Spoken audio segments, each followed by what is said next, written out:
Parlons des puissances, et en particulier de celles qui ont un exposant négatif. Vous avez déjà dû vous confronter à cette difficulté où il y a un exposant plus grand au dénominateur qu'au numérateur. Et en simplifiant, on barre tous les facteurs au numérateur, il n'en reste qu'au dénominateur. Dans ce cas-là, on a quelque chose comme 1 sur 6 puissance 3. Et ça, c'est une puissance de 6, mais laquelle?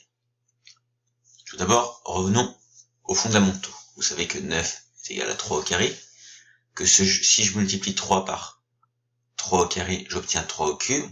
Si je multiplie par 3, j'obtiens 3 puissance 4, et ainsi de suite. Et bien, de la même façon, dans le sens inverse, si je divise 9 par 3, j'obtiens 3, ce qui se note 3 puissance 1. Ainsi, tous les nombres à la puissance 1 sont égaux à eux-mêmes, même 0. Si je divise 3 par 3, j'obtiens 1, ce qui se note 3 puissance 0. De la même façon, tous les nombres à la puissance 0 sont égaux à 1, sauf 0. Ça n'a pas de sens de diviser par 0, et bien de la même façon, 0 ne peut avoir que des exposants positifs, et strictement positifs.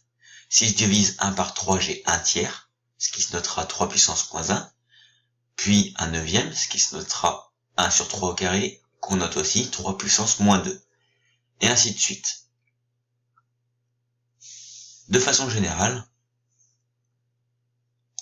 1 sur a puissance n se note a puissance moins n. Autrement dit, l'inverse de a à la puissance n est égal à a puissance moins n. Pour n'importe quel nombre n entier et pour n'importe quel nombre a, qu'il soit positif ou négatif, à condition qu'il soit différent de 0. Voilà pour les puissances d'exposants négatifs.